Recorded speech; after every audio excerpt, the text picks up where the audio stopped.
Welcome back to Strongman Personal Finance. I've got some bad news for people that think they're going to arrive one day at a financial nirvana. Whereas if they save enough in their 401k and they, live below their means, they're going to eventually cure the problem of financial anxiety. Most people in the United States, I would say 99%, have financial anxiety. And that includes me, and that includes very, very wealthy people that you might not think have any worries about money, are worrying about money a lot more than you might imagine. And it's a very simple explanation why. Most people are not satisfied with their current state in life because it is the human condition to never be fully satisfied, to never be satiated. Human beings, once they reach a new level of financial security or relationship status, they always want more afterwards. And that's the reason that humans are constantly working and exploring and building and hopefully making better versions of themselves. It's a inherent drive in humanity to always have, a level of dissatisfaction. And I can tell you from personal experience that although my income has shot up massively and my wealth is as high as it's ever been, I don't feel any more financially secure, largely because it's self-imposed. So my goal is to have as much money as I possibly can. I don't have a fire number in mind.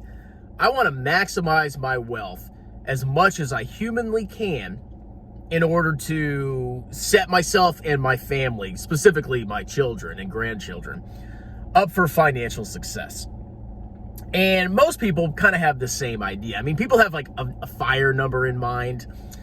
But I think when people actually reach that number, they realize, it's probably not enough, or it's going to take longer to reach that number. And they're always going to want more. And I find myself thinking about money a lot more than I necessarily should. I mean, for all intents and purposes, I'm doing pretty well. I'm not a millionaire, but I make a pretty good income and I have a pretty good amount of money invested. And I think if you project even modest returns over time, I'm going to be a millionaire.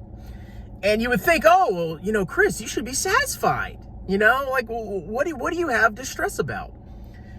Well, a lot of my financial anxiety, I believe, is self-imposed. Because number one, I don't really have a clearly defined goal in mind because I don't think it's necessarily a good thing to have a fixed number in mind because you won't be satisfied with it. But number two, I do it to myself. So here's how I operate whenever I get a raise or I come into money. Let's say I have a great month on YouTube. Like one month I made like $2,000 off of YouTube. This was during the FTX days. And I got that $2,000 check. And what did I do with it? I immediately threw into a tax advantage account. So I locked it away until I'm 59 and a half. So when you're constantly, especially me, when I'm constantly investing every excess dime that I have, you still kind of feel the scarcity mindset. I'll get my paychecks, I'll get YouTube checks, I'll get my job checks, I'll get all that jazz. And I look at it and I say, okay, how much can I invest without, draining my checking account too much so I can pay bills and have a nice buffer.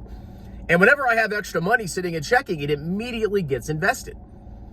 But that inherently causes the problem of financial anxiety because when you look at your checking account and my savings account, I have it in money markets, it's not a lot of money.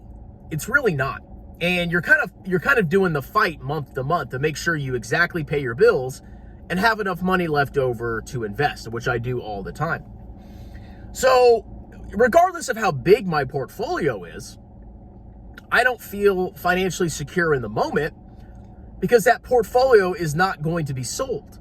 It's not going to be used to generate current income. It's being invested for the far future. And on top of that, I have a lot of, my expenses have also gone up because of basically children. I know, oh my God, I'm so stupid.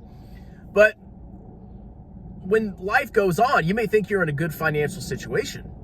and then you graduate to a new level of life or financial security or financial life.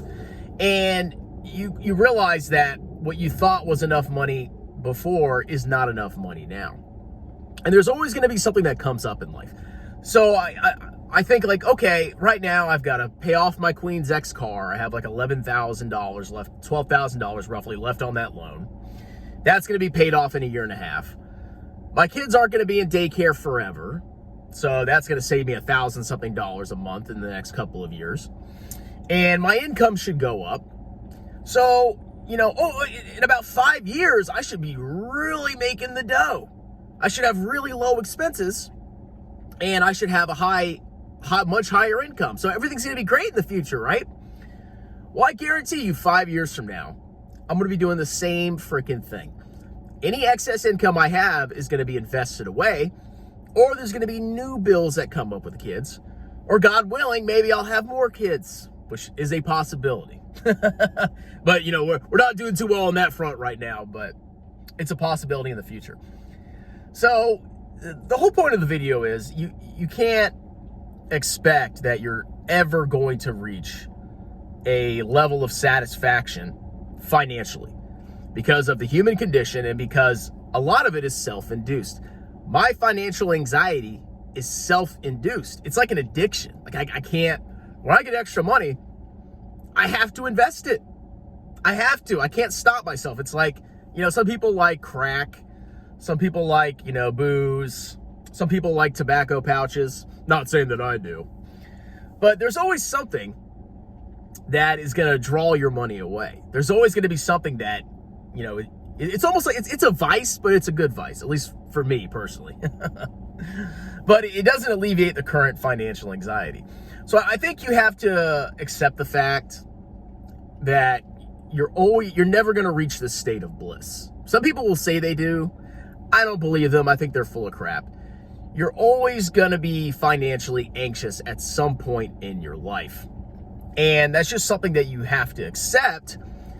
And it's partially a good thing because it motivates you to work harder. My checking account is always at a certain level. And if I don't hustle, if I don't make more money, guess what? That's going to deplete and deplete and deplete. And I'm going to have to potentially sell stocks, which I do not sell. It is a crime to sell VT. Never. I can't force myself to freaking do it. It's too much pain. So it's constantly going to be an issue going into the future. So buckle up. I hate to burst your bubble. You're not going to reach financial security ever in your life because it's inherent in your nature to always want more. I'm sure if I had $10 million right now, I'd probably still have financial anxiety. Because if I had $10 million, well, it's like, well, crap, now I can have way more kids and I can, invest for them even more. So there's always going to be that level. So let me know your thoughts. Has your financial situation improved massively and yet you still feel like you have a lot of anxiety? And if you look deep inside, is it self-induced? Is it because of spending? Is it because you're investing too much? Or is it something else? That's it. Check out the pinned comment below if you want a sponsored video. If you want to check out my book, Stop Being a Broke Loser, it's on Amazon. Pinned comment below. And if you want to talk to me one-on-one, you can do so as well. Hope to hear from you soon. Have a wonderful day. Cheers.